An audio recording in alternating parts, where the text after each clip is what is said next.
Sonic R. The punching bag of the already arguably terrible Sonic franchise. You'd be hard pressed to find someone who doesn't have a hate bone for this game. From its questionable level design, laughably short runtime, and ass-fuck difficult controls, a lot of the shit slung Sonic R's way is warranted. But believe it or not, there are some diamonds among the dirt when it comes to the black sheep of the 90s Sonic games. Sonic R was released in 1997. It's a racing game that was made to tap into the currently trendy genre of races, alongside an attempted band-aid over the gaping wound that was the Sega Saturn's sales. Released just before the holidays, Sega hoped to salvage the crumbling reputation of the Saturn, which was directly competing with the N64 and PlayStation. It's easy to see why it went wrong. I discovered Sonic R myself sometime in the early 2000s through the Sonic Gems collection on the PlayStation 2. But I never paid it much interest until 2011, when a famous creepypasta came to light. The star of Sonic R and the only game the characters appeared in is the Tails doll. This little freak was on every creepypasta forum around 2010, and it wasn't long before I found it, being a Sonic fan at the time.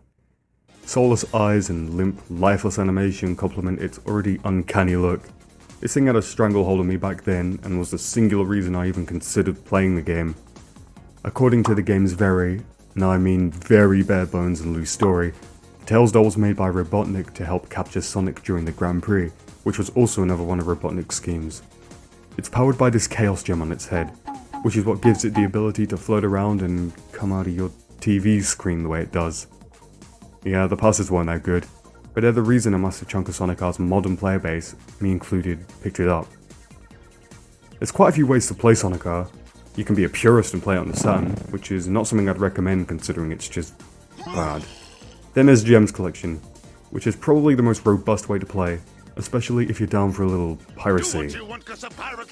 Or there's the way I first played the game, the CD-DVD-ROM released by Explosive.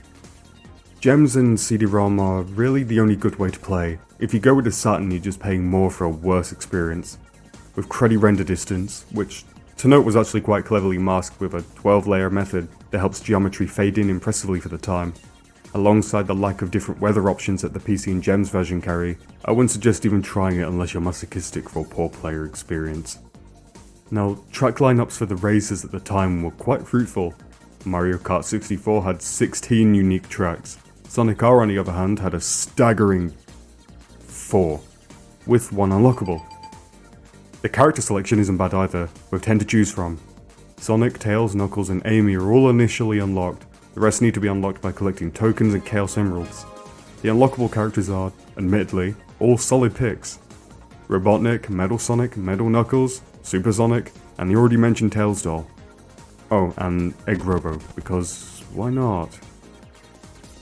The Chaos Emeralds and tokens are all hidden behind doors that have numbered ring requirements. Characters are unlocked by collecting all 5 Sonic tokens, then finishing the race 3rd place or higher. If you meet these requirements, a particular challenger will approach depending on the map you chose. Side rant.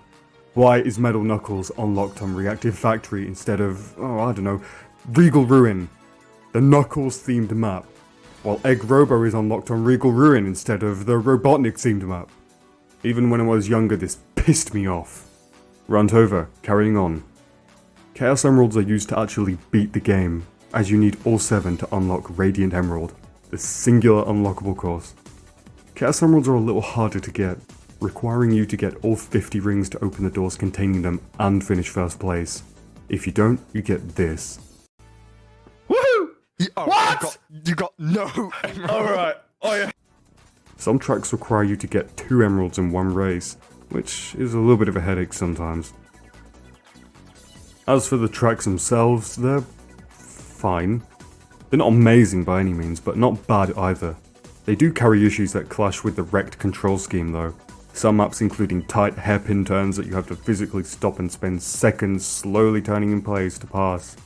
Or you have to bump off the walls to try and get the angle.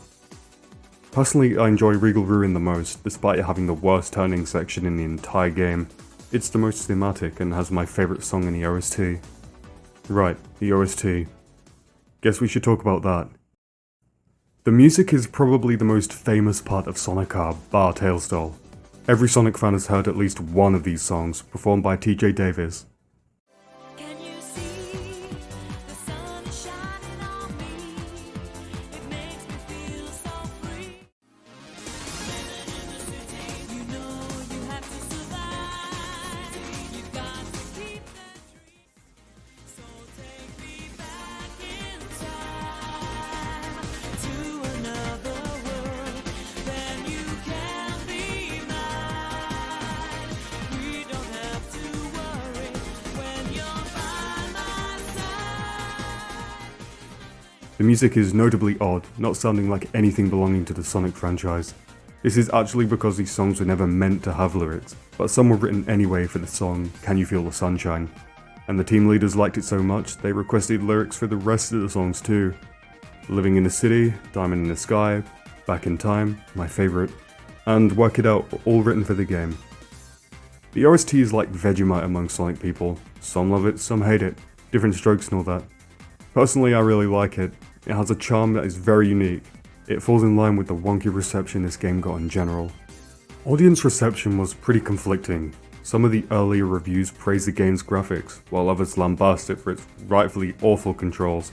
General audiences, much like any woman I've ever been with, were disappointed with the short length of the game, as it can be easily beaten in under an hour, less so if you know where the Chaos Emeralds and tokens are hidden. Overall, the game is, mechanically speaking, a shit show, but to me it's definitely the most charming Sonic game there is. It's a weird oddity that speaks for itself, and I'd say it's right at home in the septic tank that is the Sonic franchise. Okay, that's it from me. See ya. Note, I don't hate Sonic, I just think most of the games are shit. There are some good ones though.